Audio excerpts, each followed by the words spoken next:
A 17-year-old boy is sitting quietly across from his coach. The conversation is short. The club does not think he is strong enough to become a professional footballer. His time at Atletico Madrid is over. The club he had loved since he was a little boy is letting him go. That night, the boy calls his father. He is crying.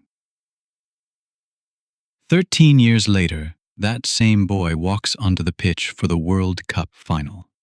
This time he is wearing the captain's armband for Spain. Most people know Rodri as the captain who led Spain to the 2026 World Cup title. But long before the trophy, there was a boy who was told he would never become a professional footballer. Stay with me until the end, and you may understand why some people are not late. They are simply on their own time. This is the story of Rodri. Before we meet the champion, we must meet the boy. His full name was Rodrigo Hernandez Cascante. He was born on the 22nd of June, 1996. The place was Madrid, Spain. But he did not grow up in the busy city center. He grew up in the quiet town of Majadahonda, just 16 kilometers away. His father was an engineer. His mother worked in marketing. They were ordinary Spanish parents, not rich, not famous. They believed in two simple things: humility and hard work. The whole family loved Atletico Madrid, but young Rodri had a different hero. He kept a shirt of Zinedine Zidane, who played for Atletico's great rivals Real Madrid. He did not love Zidane for his tricks. He loved him for the way he understood the game. When Rodri was still very young, his parents made a deal with him. He could chase his football dream. He could spend hours with a ball. He could try to become a professional footballer. But there was one condition. He had to finish school, and one day, he had to go to university. Rodri agreed. When he was 7 years old, he joined a small local club called Rayo Majadahonda. One of his teammates was a boy his own age named Lucas Hernandez. Lucas was bigger, stronger, and faster than Rodri. Years later, he would become a World Cup winner with France. Rodri was different. He was thin, he was quiet. He did not stand out on the pitch. But his coaches noticed something else. He understood the game before the game happened. In 2007, one of Spain's biggest clubs invited him to join its academy. The club was Atlético Madrid, the club his whole family had loved. He said yes. He did not know he was about to spend the next 6 years learning in silence. Atletico Madrid's academy was one of the best in Europe. Every boy there had a dream. Every boy there wanted to be the next star. Rodri worked hard. He listened. He studied every game. His youth coaches were impressed. One of them later said something remarkable. At only 13 years old, Rodri already read the game like a much older player. But there was a problem. Rodri was still small. He was still thin. When the coaches of the first team came to watch, they did not see a future star.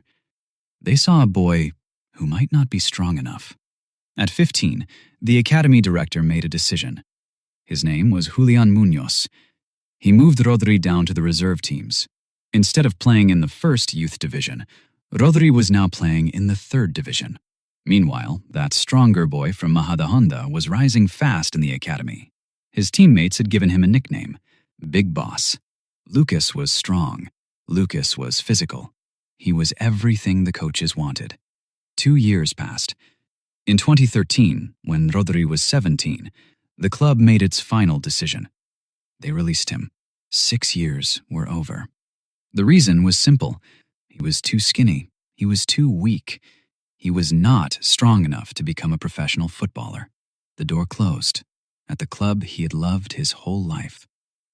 Sometimes a door closes, not because you are not enough, but because it was never the right door. Rodri cried. He called his father from Madrid. He told him it felt like everything was over. But when the phone call ended, he started looking for a new club. Think about that for a moment. 17 years old, rejected by the club you had loved since childhood, told you were not enough. Most boys would have stopped. Most boys would have gone home. Rodri did not. The slow student had failed his first big test. Still, he had not stopped learning. After the rejection at Atletico, Rodri looked for a new club. He did not have to look far. A small club on the eastern coast of Spain saw something in him. The club was called Villarreal. They had one of the best youth academies in the country. They were not afraid of thin boys. They believed in patience. They believed in slow growth. Rodri packed his life into a small bag. He moved to a new town. It was called Castellón de la Plana. Then, something strange happened. In the first 18 months at Villarreal, his body finally began to grow. He got taller, and taller, and taller. By the time he was 19, he stood 1 meter and 90 centimeters, 6 foot 3 inches. The club that had rejected him for being too small had simply judged him too early. Can you imagine? The late flower had begun to bloom. Yet here is where the story becomes very unusual. Most young footballers spend every free hour thinking about their next contract. Rodri did something different. He walked into the University of Castellón. It was called Jaume I University. He enrolled as a full-time student. His subject was business administration and management. He chose to live in the student dormitory. He ate in the university canteen. He walked to class with other 19-year-olds. Most of them had no idea he was playing in La Liga. For a few hours each day, he was just another student. Later, he explained why he did it. "The student environment helps me a lot," he later said. "It clears my head. Not everything in life is football." In that student residence, he met a girl. Her name was Laura Iglesias. She was studying to become a doctor. Rodri later remembered it with a smile. "It was funny," he said. "I met her in the student residence, and she was starting also on medicine." They started dating. Many years later, when Rodri was famous around the world, she was still by his side. On the pitch, he grew slowly too. He debuted for Villarreal in December 2015. He made his La Liga debut in April 2016. By the next season, he was a starter for the first team. In March 2018, he was called up to the Spanish national team for the first time. He was 21 years old. After 5 patient years, the football world was finally starting to notice him. And so was the club that had let him go. In the summer of 2018, Atletico Madrid wanted him back. The same club that had told him he was too small and too weak. They paid Villarreal around 25 million euros to bring him back. Rodri did not celebrate. He did not say anything to the press about the past. He simply signed his contract and got to work. He let his football do the talking. Now he had a new coach, a tough man named Diego Simeone, one of football's toughest managers. Simeone wanted his midfielders to fight, to tackle hard, to make life miserable for every opponent. At Atletico, Rodri became a student again, this time of a harder subject. Later, he said something honest about that year. At Villarreal, he had been talented but soft. Simeone taught him how to become tougher. He learned how to be, in his own words, the bad guy on the pitch. In one season, he played 47 games. No Atletico player made more passes. No Atletico player made more tackles. No Atletico player won more balls back. He was 22 years old. Europe was watching. Then, in the summer of 2019, one of the biggest clubs in the world came calling. Manchester City. They paid £62.8 million. Rodri had become Manchester City's most expensive signing ever. He was moving to England to work under Pep Guardiola, one of the greatest managers in football history. The slow student had a new teacher. Every learner meets 3 teachers in a lifetime. Rodri had just met his second. The next chapter of his life was about to begin. Something is coming, my friend. A night in Istanbul. A ball rolling to a quiet man. A golden trophy held on crutches. The highest point is still ahead, so is the darkest. When Rodri arrived at Manchester City, he was given a shirt, the number 16. the number Sergio Aguero had worn when he scored the goal that won City their first Premier League title. When Rodri was 12 years old, he used to go and watch Aguero train at Atletico. Aguero had been one of his heroes. Now, he was wearing Aguero's number. But he was not there to score goals. He was signed to replace a different legend, a Brazilian holding midfielder named Fernandinho. For years, Fernandinho had been the heart of Manchester City's midfield. Guardiola had spent 18 months looking for someone who could take his place. That someone was Rodri. Then, something beautiful happened. Pep Guardiola did not try to change Rodri. He tried to make him complete. Rodri never forgot it. But the first year was hard. He said it openly. This was the first time he had played as a lone holding midfielder. He was still learning, still adjusting. He worked with Guardiola every day on the training ground. Every training session became another lesson. He studied the game with him. He learned how to control the tempo of a match with small, quiet passes. He learned how to see space that other players could not see. Later, he described what Guardiola gave him with a beautiful phrase. "He gave me a toolbox," Rodri said, "and I have more tools than the rest." Then, in 2021, something quiet happened. Something his parents had waited 15 years to see. Rodri graduated. He finished his degree in business administration. The promise he made as a small boy, he kept it. He was now a Manchester City star and a university graduate. The next season, he won his first Premier League title. The slow student had passed. Something inside him was beginning to open. The 2022 to 2023 season was the greatest in Manchester City's history. They won the Premier League. They won the FA Cup. They reached the final of the Champions League. The Champions League, the biggest club tournament in world football. City had tried for years to win it. They had spent hundreds of millions of pounds. They had come close many times, yet they had never lifted the trophy. On the 10th of June, 2023, Manchester City walked out onto the pitch. It was the Ataturk Olympic Stadium in Istanbul. Their opponent was Inter Milan, one of Italy's biggest clubs. 71,000 people filled the stadium. The game was tense from the start. In the first half, City's brilliant playmaker, Kevin De Bruyne, was forced off with an injury after only 36 minutes, a huge blow. Rodri was giving the ball away. Ederson looked nervous. Haaland had one chance and missed it. The second half began. Inter grew stronger. They pressed harder. When Ederson had to make a diving save from Lautaro Martinez, Guardiola dropped to his knees on the sideline. Then, in the 68th minute, everything changed. Manuel Akanji slipped a pass through the middle. Bernardo Silva ran onto it. He cut the ball back into the penalty area. It took a small deflection and rolled to one man, Rodri. He did not panic. He did not rush. He measured the space between two defenders. He struck the ball with the inside of his foot, low, firm, into the far corner. The net rippled. For a second, time stood still. 1-0. Manchester City's first ever goal in a Champions League final. Rodri did not scream. He did not tear off his shirt. He ran, arms out, into the arms of his teammates. He looked calm, almost surprised. But it was not over. Inter came back.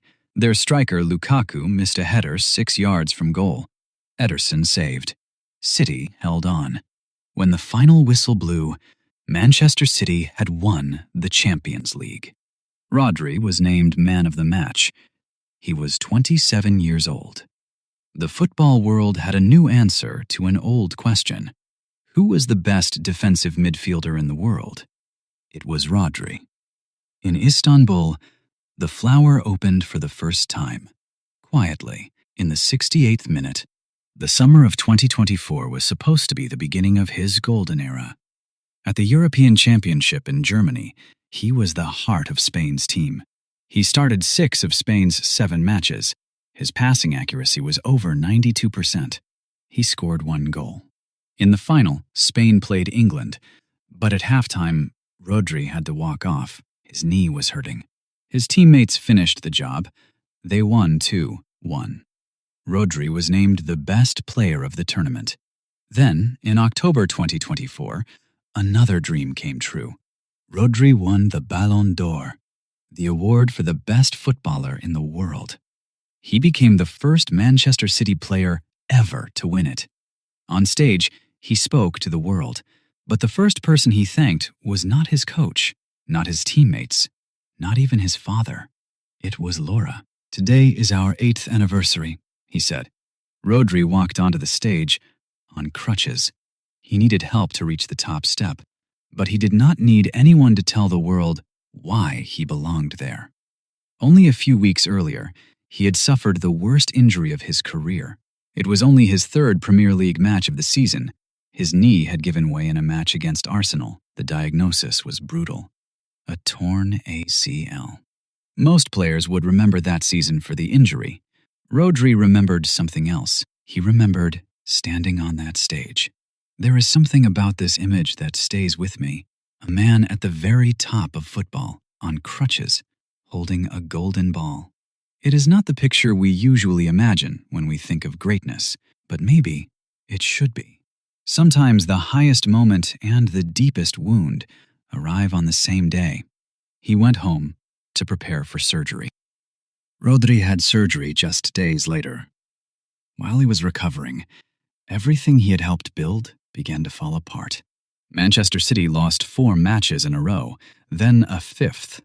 Guardiola had never lost 4 in a row before, not in his entire career as a manager. It was City's worst run in 18 years. Liverpool overtook them. City lost the Premier League title. City could not stop the counterattacks that Rodri used to stop. Months later, at the Club World Cup in the United States, Rodri finally came back. He was a substitute. He came on after 53 minutes. Then, in extra time, something in his leg was not right. He had to come off. He walked slowly down the tunnel, alone. For the first time in years, football felt uncertain again. Later, Rodri would speak honestly about that time. There was a moment of doubt. I wondered if I would return to my old level, and if I would ever play again.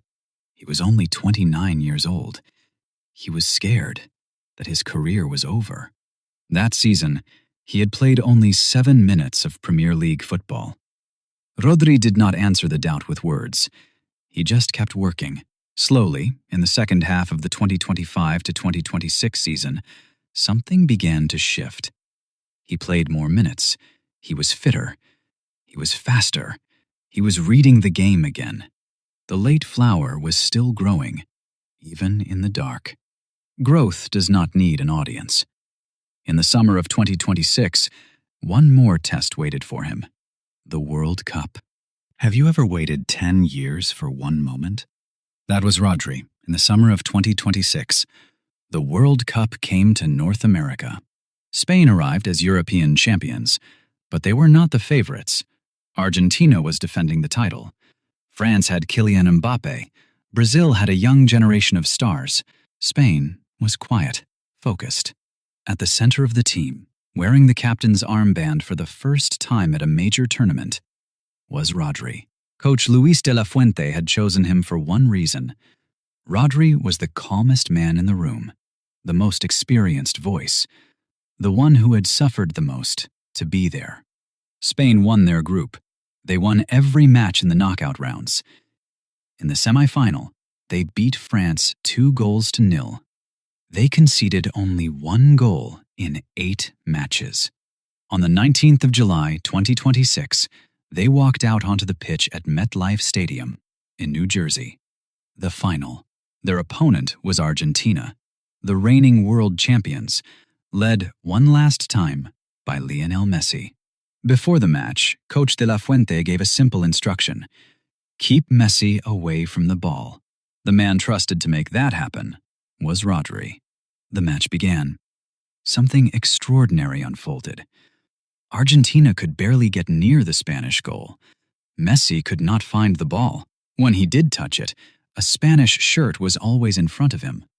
Rodri was everywhere, reading passes before they happened, cutting off spaces. passing the ball with such calm precision that Spain kept possession minute after minute.